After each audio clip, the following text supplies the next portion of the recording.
વડોદરા જિલ્લાના વાઘોડિયા તાલુકાના પાંચ દેવલા ખાતે જિલ્લા પંચાયતની આગામી ચૂંટણીને ધ્યાનમાં રાખી અને એક સ્નેહ મિલન કાર્યક્રમ યોજાયો। આ કાર્યક્રમમાં ધારાસભ્ય ધર્મેન્દ્રસિંહ વાઘેલાએ સ્ટેજ પરથી વિરોધીઓ પર આકરા પ્રહાર કર્યા।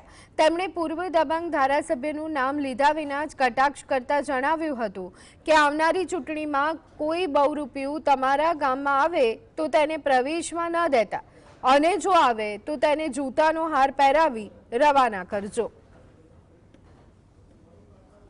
રૂપિયા આવે તો એની વાતોમાં ના આવતા અને આવનારી તાલુકા પંચાયત જિલ્લા પંચાયતની અંદર કોઈ પણ બહુ રૂપિયા આવે તો એને આપણા ગામમાં પ્રવેશ કરવા ના દેતા અને એને જૂતાનો હાર પહેરાવીને રવાના કરજો કે અમારા ગામમાં તમારી કોઈ જરૂર નથી અને કોઈથી ગભરાતા નહીં।